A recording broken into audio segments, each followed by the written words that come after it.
And welcome to the Radical World, the podcast. I'm Jose Leal. And today, my partner, Matt Perez, is not with us, but we do have a pretty awesome guest, which is Tim Ersinger. And Tim is in Switzerland, correct? That's correct. Sitting in Basel, getting dark here. Yeah, quite dark, actually. Yeah. Um, and Tim and I've been trying to chat with Tim for years, sort of off and on. Haven't really made an effort, but uh, always thought like, oh, I'm talking to his colleagues within his former organizations, and thinking, oh, this Tim guy sounds interesting. I'd like to meet him too. And here we are. We get an opportunity to talk, and so the reason I wanted to talk to you is because it sounded like you had a very similar perspective to why we need to do change in organizational structures and the way we do work and the future of work, all of that kind of space. And it seems like, at least based on the name of your previous organization, it seems like we have a similar perspective. So that's what I'd love to explore. But before we do that, Tim, why don't you tell us why you kind of got into this space? What was your personal motivation? What was the background? Sure. So first of all, pleasure. Thanks a lot for the invite. Not so sure about that. This is an interesting guy to talk to thing, but we'll figure that out maybe. Well, Anyway, so we'll know by the end. yeah, hopefully, right? And then hopefully you and the rest of the audience is not too disappointed, but we'll figure that out, I guess. And also what got me into the space, I guess, as I said, I'm in Basel, Switzerland, which is quite a big pharma biotech hub here. And when I started my career roughly 20 years ago, it was even more so. So I worked for big pharma, then I got myself into consulting, something like 15 years or so ago. And I didn't think about any of these topics, to be quite honest. It's not on the radar at all. I've done more When you say consulting, what kind of consulting? well, basically around the typical process efficiency, organizational Okay, efficiency all right. kind of stuff. So the Change usual management. consultancy. Yeah, totally. Even worse in the beginning, it was more project management, even that. But anyway, so yeah, and then I guess at 24, 25, I, for some strange reason, ended up becoming a team lead. And I had no clue about leadership. I had no clue about how to lead a team. So I just curious. I was actually interested in psychology in the first place. I never studied anything that direction, but I found an interesting topic. So I was just looking around. You got a bit of sponsoring for getting a leadership training, whatever, and so then I figured it's actually an interesting space, and I could learn some things, and then you move from leading yourself into leading a team, leading an organization, kind of typical journey. But actually, what I also figured is that everything I've learned in these trainings and books and podcasts and whatever, we've basically done the opposite in our company. So I was like, that doesn't make a lot of sense. And then I'm just that naive 25-year-old guy challenging the rest of the management team basically on, this is what I learned and this is what we are doing, guys. That doesn't look like it's the same thing. So anyway, I guess I've not made too many friends with these guys, but anyway, stayed on for a while. Got more into change management, got more into psychology, team development, high performing teams. Lencioni at that time was quite a big topic actually. So these things, and then the other thing that's true is that back in the days, the company was actually quite bureaucratic. It was a typical, if you want, financial controller type of setup for a consulting company. And being a team lead, I still thought I work with my team and I work with clients. And then I ended up signing off like 1,000 expense sheets every year. And I was like, that's nuts. A, is boring. And B, I figured there's not much value for the company anyway. So I got really frustrated about that stuff together with Frank back in the days. And then myself, we then quit the job. Obviously, we created our own company, which was called Life Sciences in 2016. And just about that time, actually in 2015, we've come across a book that's called Reinventing Organizations, and Frederick Laloux, who just last week actually celebrated 10 years Reinventing Organizations book.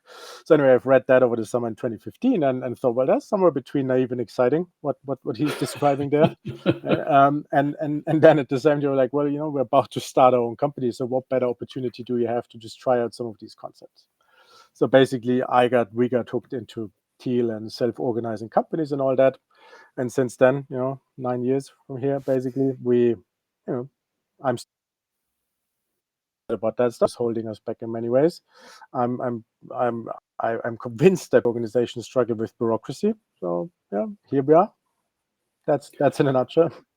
Yeah, I was going to mention the 10th anniversary because it's pretty cool that we're talking about it just as it's kind of being celebrated around the community. How much of an impact did it make on you? Like, I mean, you kind of changed the way you were going to do your organization because of it, or were you already going to do it differently and that kind of helped frame it a little differently? I was really, that sounds a bit romantic maybe, but I think it was life changing in many ways. And one is we look at organizations, and the only thing I knew, and Frank and I knew both, I think, at that time, was we knew what we didn't want.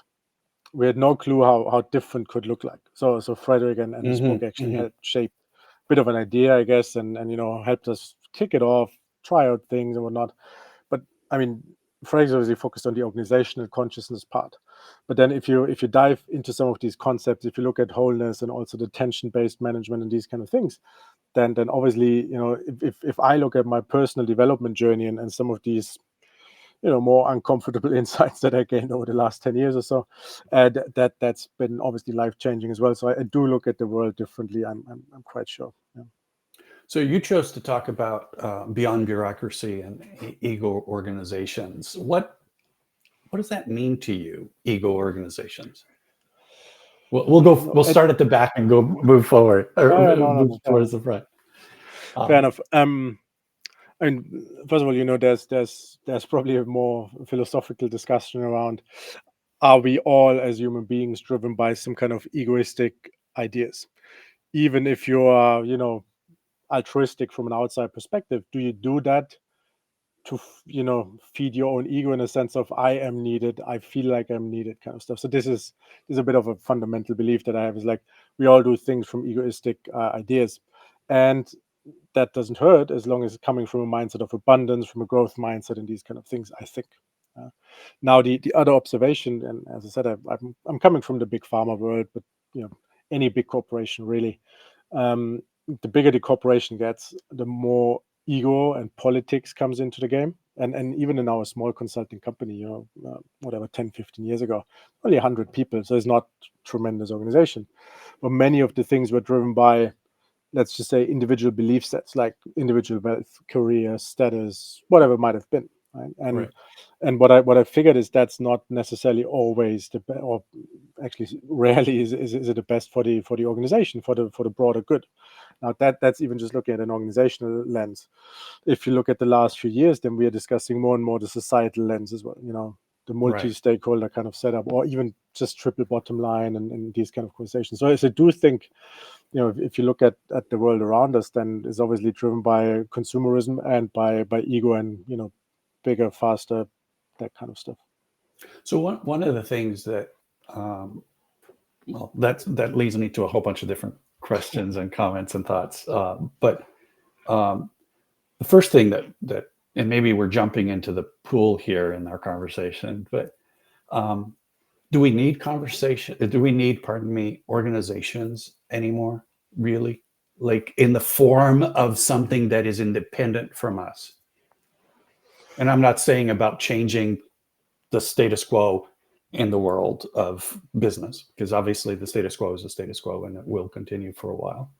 But as we start new things that will serve life, serve our communities, serve the people that need to be served, which is all of humanity and life itself, how do you see organizations moving forward when we kind of place organizations as a human being in our laws, in our systems of organizing, and then we serve the organization rather than serving those things I've just mentioned, because now the organization needs to stay alive. The organization is what we're all trying to make profitable and make better, and so on and so forth.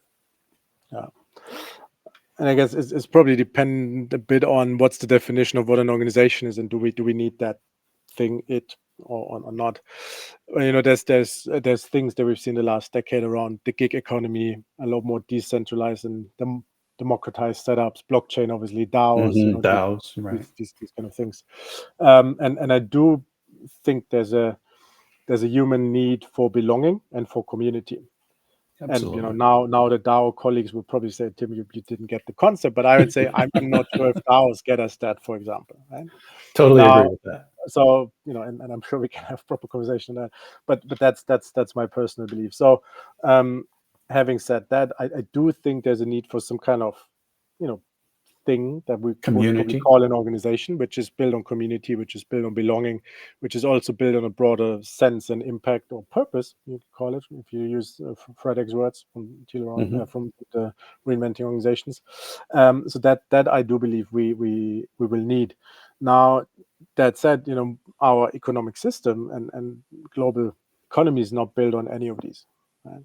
It's built on consumerism, and it's Right. built on profits, basically. And then Right. also you could say serving a few by exploiting the broader community in a way. So An extraction. this is probably where totally, yeah. And this is where probably I would say this is where the beyond bureaucracy, beyond ego kind of thing will probably require a bit of a shift. Now, if you look at people like Gary Hamel, who's written Humanocracy, was it 4 years ago, 5 years ago now, then he would also say, well, that means there's a bigger systemic shift that we need. And the question comes back to what you said, I think.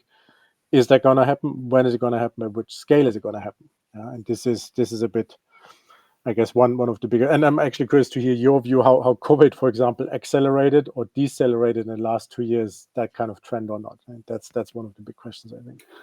Well, from my perspective and the work that we've been doing, I think it's accelerated that transition. More and more people, organizations, groups that we talk to were driven by the reality that life was very different during that period of time.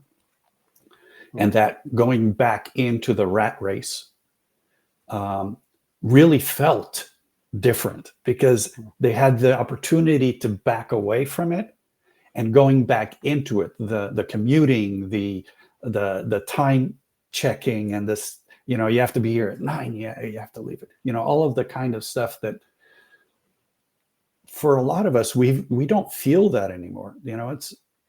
But the vast majority of people still feel that old way of working, right? And so I think a lot of people here in the United States, at least in the Bay Area, we've sensed that in a big way. There was an announcement that our train system here in the Bay Area has, after all this time, after COVID, has reached 78% of what the capacity was before. Wow. Right? Crazy. Even to this day, like this much time long. So something's changed. Yeah. Right? Something's changed. And the roads seem to be a little bit less busy. And so, things have changed to some degree.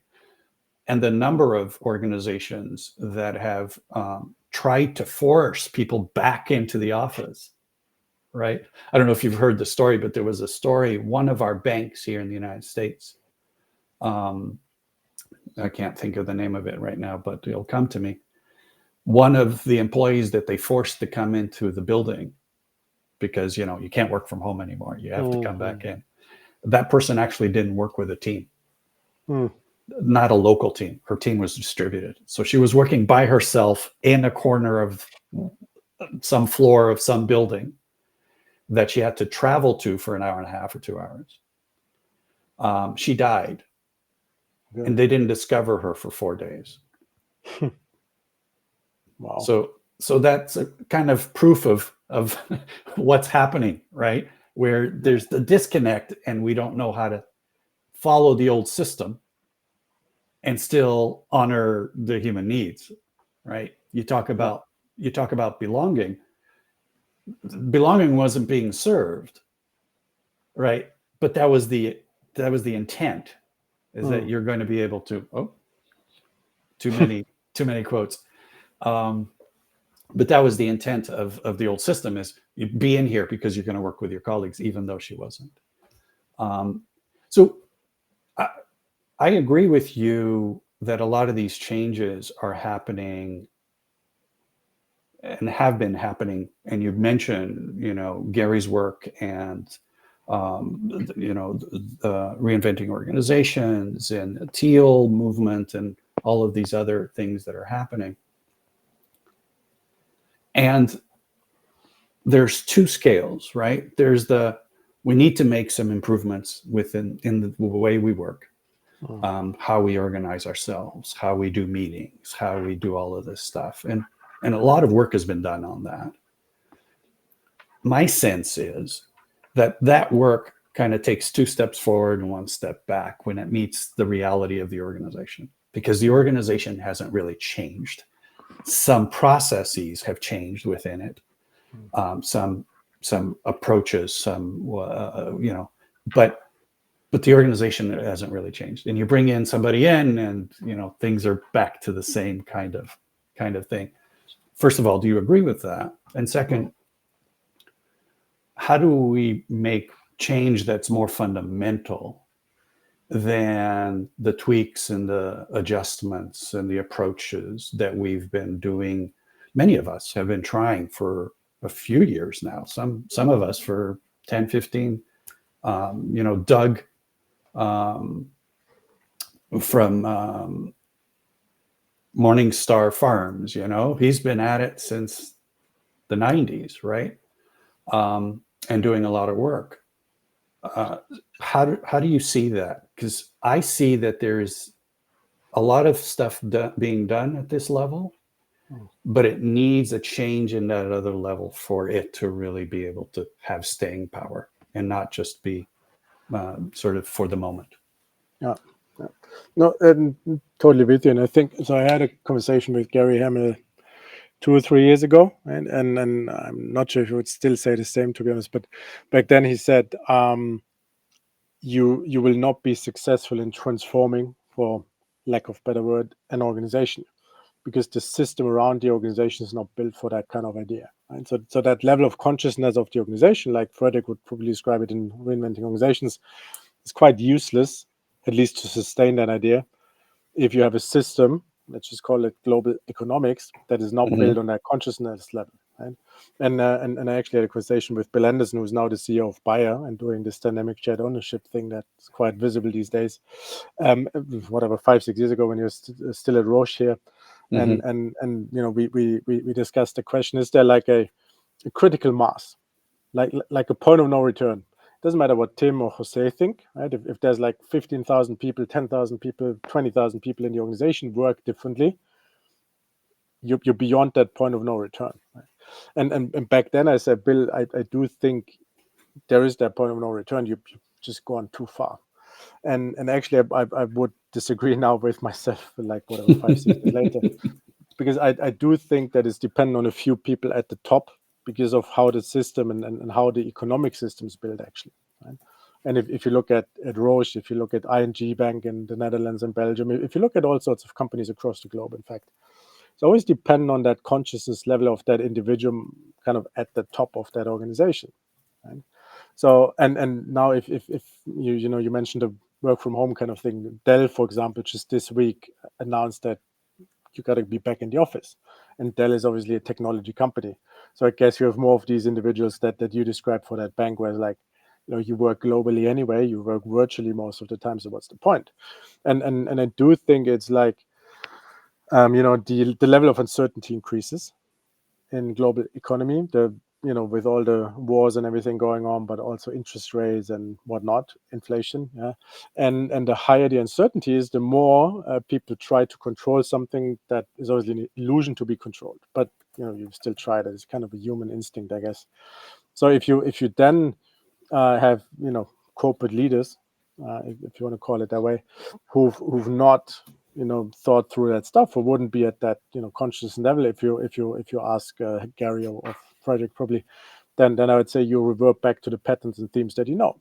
So it's almost like a counter movement, I would say.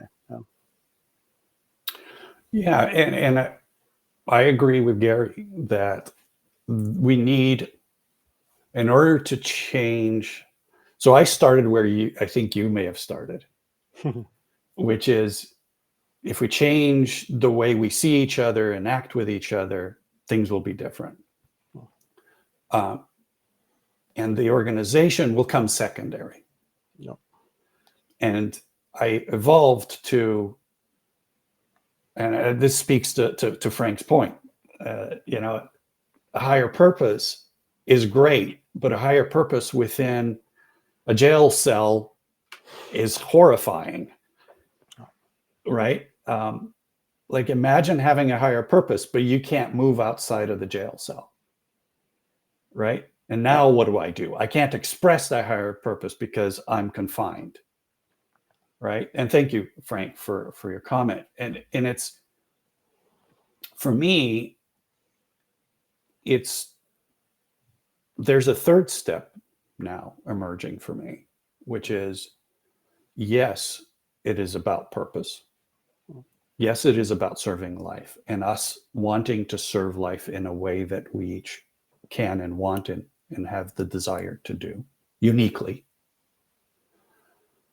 It is about coming together in a new way that's not bureaucratic, that's distributed, that's peer-to-peer, that's about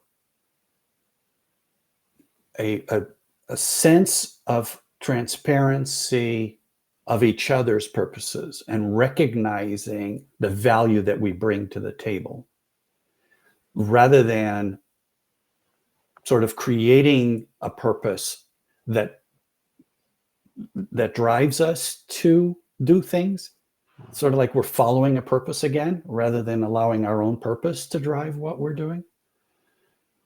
But then there's the structure piece. And we call our current economic system and work system the fiat system. Because much like the currency, it is worth this much, I tell you so. It is a dollar. It is a fiat dollar, which comes from this concept of the kings, where we say, well, this is a boss, and he can be a good boss or a bad boss. You have no choice. These are the systems. It's our systems, and you have no choice. And we have this organization, and you have no choice. My sense is that the structure of organizations as a whole, how organizations work, their role in society as a whole, needs to change. So it's not just us, it's not just how we organize, but it's also what is an organization. And that goes back to the conversation, do we need organizations? And what role does a new type of organization take? Because we're inside a system, this fiat system, that says it's a top-down hierarchical process, right? The government allows for a company to exist. A company has shareholders and owners and leadership, and then they can do whatever they want within their fiefdom, which we said wasn't okay. We said we want a democracy in our world, but within this fiefdom, democracy does not exist for the most part. Agreed. Right? Agreed. Yeah. So how do we then take away that ability for that fiefdom to exist? Because that's part of the problem, right? The second somebody owns a company, they legally have the right to do whatever it is that they want to do within it. Yeah. Oh, true. And probably there's different ways of answering that. I mean, technically speaking, I was also owning a company, like a year back, and we've never had a, let's just say, governing system around limiting, at least legally, my power. So legally speaking, I had all the power. Obviously, Frank and I actually had that conversation with the whole team some point in time 3 years ago. Some things like, well, guys, technically Frank and I don't know how much we owned, like 80% of the company or something. So we could have decided anything legally, right? Anything. And we had a conversation with the team, like, what do we do about it? Do we put a governance in place to limit that, or what do we do? And they basically said, well, we don't care, we trust you. So this was the simple answer. So we never did anything about it. So I guess that's one part of the answer. You don't necessarily have to do something about it. Now the other part is you could obviously build a structure and a governance around it. I think the other part that could be interesting as well is um, if if the hypothesis is that the most important asset of any organization is their people, then you could theoretically vote with your feet and say, look, that fiefdom that Jose just built doesn't work for me, right? And we see that partially. I think we don't see that everywhere. That's probably one due to privilege as well. It's pretty hard to walk away when the Exactly, rent needs to be paid, and exactly, da, because the whole system is designed to extract through you, exactly. right? We are the vehicles of extraction. Extraction doesn't happen without us. Yeah, exactly. Which is then coming back to, I guess, Frederick's new idea around the week.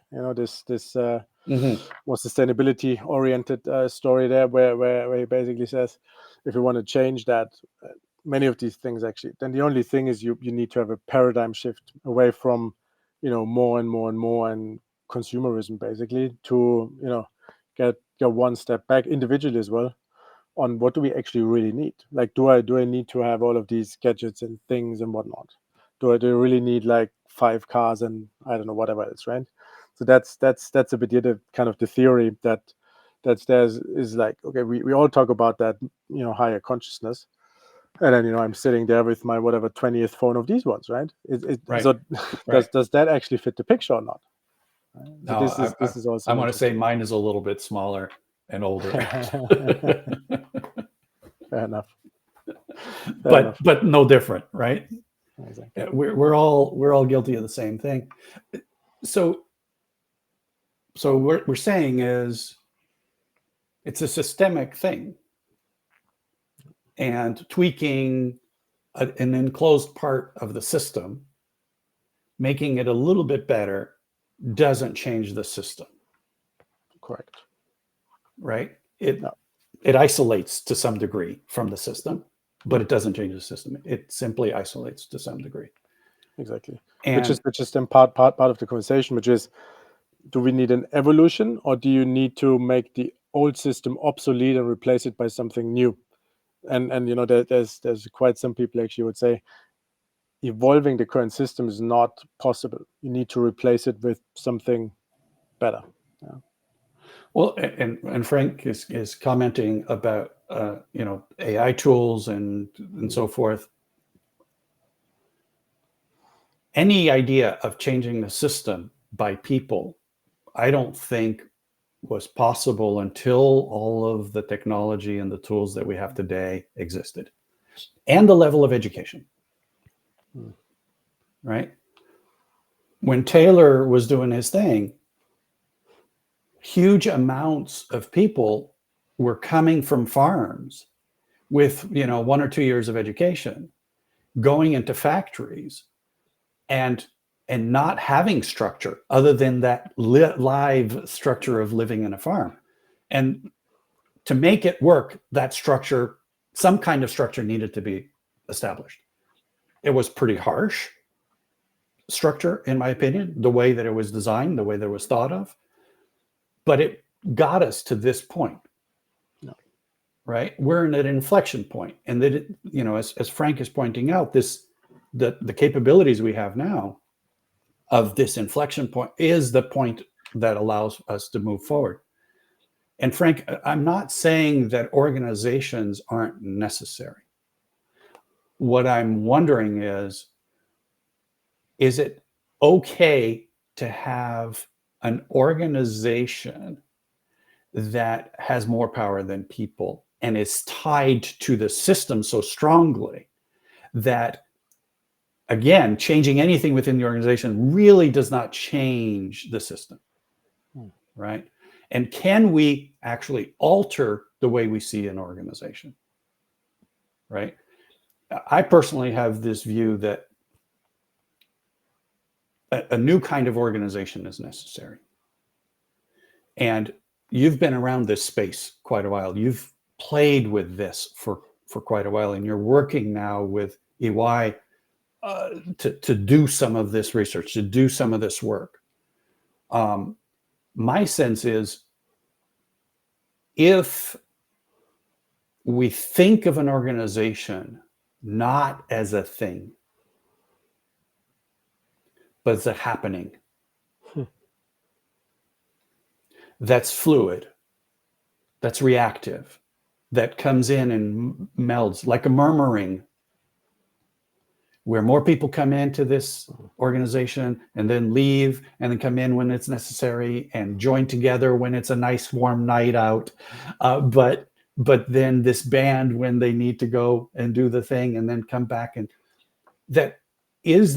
are we capable of that now? Yeah, no, I mean, that's so maybe question to you, and then I probably have a point of view as well. But Please. Is that a question that of privilege, or is that, if you look at equity around the globe, literacy, health, wealth, all sorts of things, then that kind of concept, let's just call it a more fluid type of organizational idea, right? A happening. I quite like that term, actually. But is that a reality, say, in Uganda, where, still, I don't know, I'm just making up, 95% of the economy is based on farming, right? I'm guessing literacy level is pretty far away from the Bay Area or Basel, right? Level of wealth, obviously completely different. Even the whole access to technology, democratization generally on many of these topics is a different story. And certainly if you talk about equity in all sorts of other spaces like health or whatever, is totally different story. So is that a thought that you and I have, because we are, privileged white men in actually rich countries or areas of a country, right? Even Or richer areas, yeah. Yeah, totally. Even richer in that specific nation, right? Is that something that's actually kind of doable or thinkable across the globe? I think it's actually more doable in non-rich areas. Oh, yeah. Okay, how is that? It's interesting. The people who want to hold on to what we've got are the people who have got it. Oh, okay, got it. Yeah. Right? Mm. When I talk to people in Brazil, they're much more open to the idea. Okay. Mexico, much more open to the idea. Right? Azores, Portugal, way more open to the idea. The more they are disengaged from the system, the less they are bound by it, number one. Because the system does, we call it the fiat system for a reason. It traps you, it controls you, it engages you with it, whether you know it or not. And it's through systemic processes. It's not like with a gun to your head. It's just, oh, you need money, you need to have a home, you need to have a mortgage, therefore you need to work. If you need to have a good job. It's only the big companies that pay you lots of money. That system draws people up it.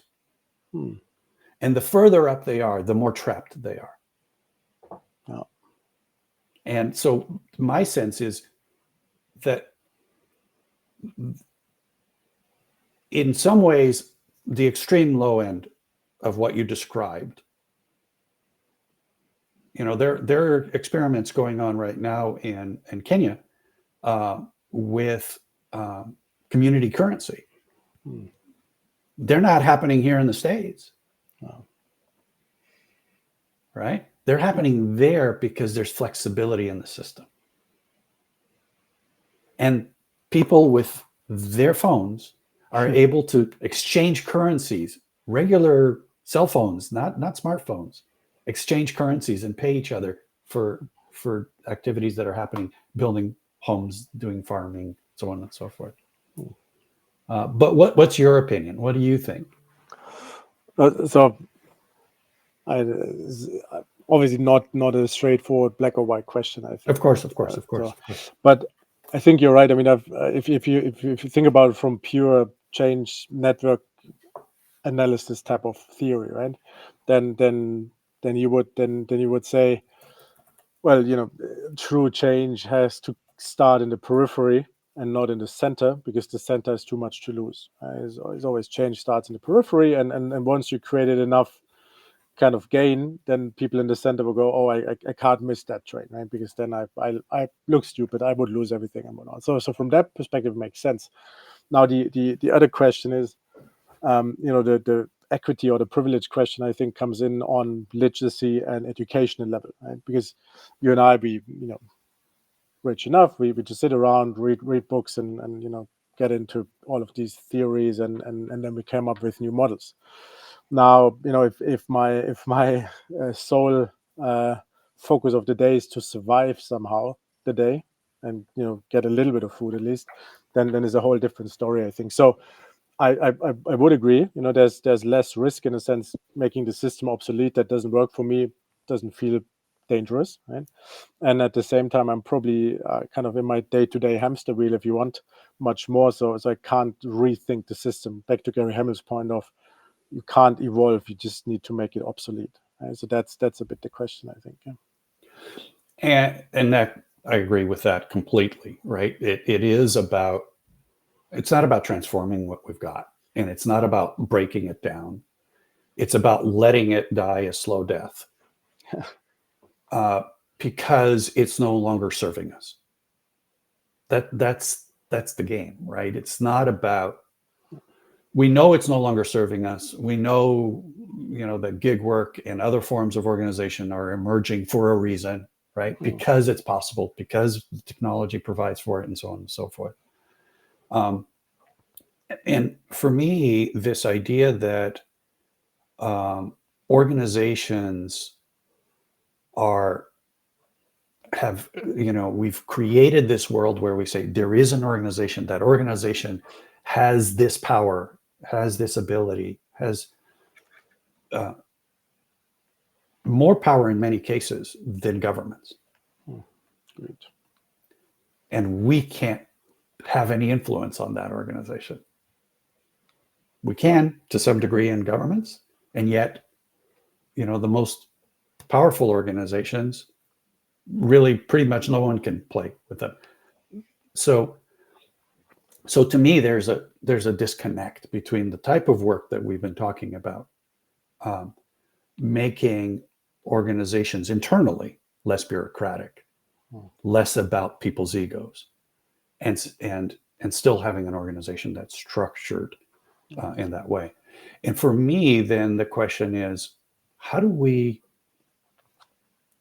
see a transformation adopting? And I think you're right. It is about the fringe, right? It's small businesses. Imagine if today, say 10%, 20% of small businesses were a new kind of organization, built on all of those principles we've been talking about, but collaborative and open, and not proprietary and competitive and extractive. And that community of small businesses evolves to compete with the large organizations that exist, not for business, because it's not about competing for business, but compete for the individuals who are about to get into the workplace and say, do I go there or do I go there? Right? I've told this before on the podcast, but I think it's an important point right now. 100 years ago, thereabouts, we had a revolution.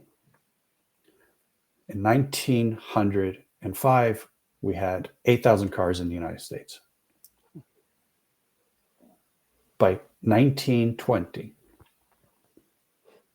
25, we had 18 million cars in the United States.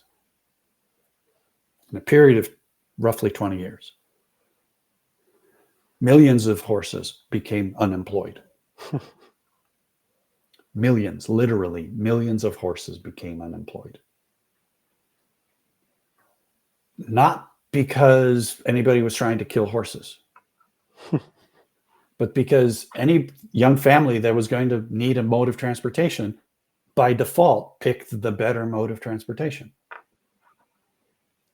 What if we create a better mode of working holistically, not a better way of acting and doing a department or doing meetings or organizing a team in an organization, but holistically change what an organization is, what a community of organizations is, and provided that as a place, an outlet for people who want to do something different than the organizations that are available to them today, the type of work that's available to them today. No. Oh, totally. And it might not be in the first place. You make the whole idea of a, let's say, traditional organization obsolete. But to Jeff's point in the chat as well, with Henry Ford and also Kellogg's, we've seen that. I mean, across Europe and I guess to an extent across the globe, we're discussing the 4-day work week.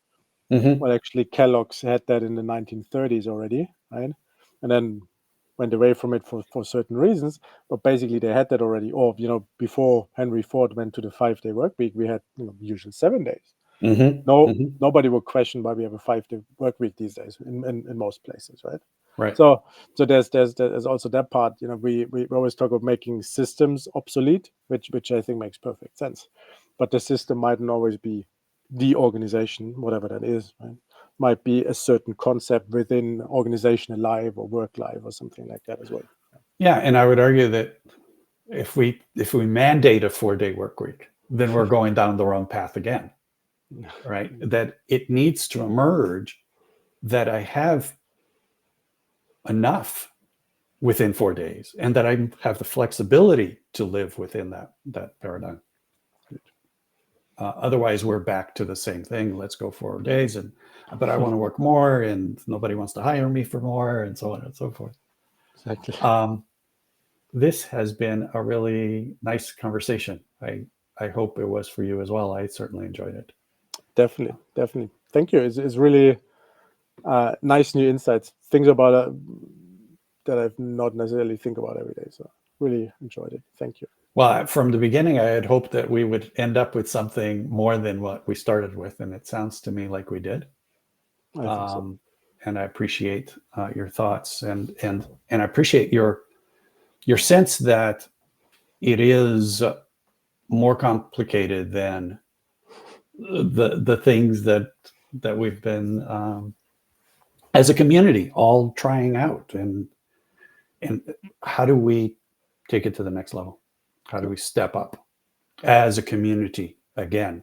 Because this isn't about one organization changing anything, but as a community of forward-leaning organizations thinking about how we do this mutually.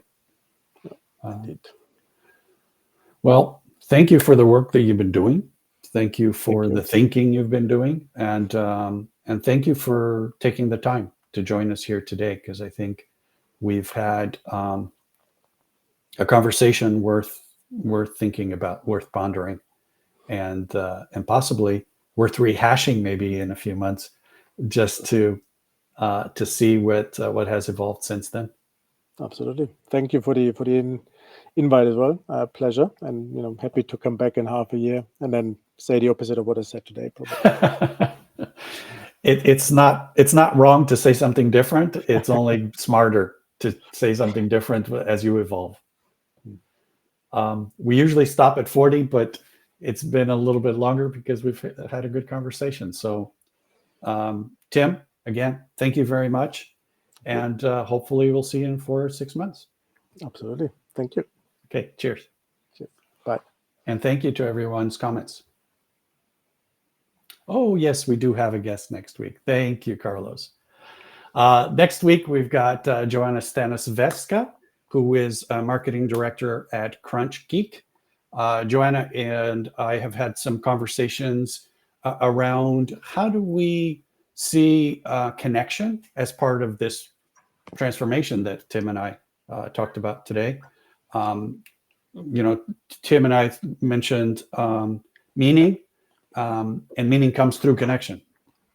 And so, what's the role of connection in the current fiat model, and how do we think about it moving forward? So, looking forward to that conversation. Thank you, Carlos, for pointing out that I would miss that, and we'll see you next week.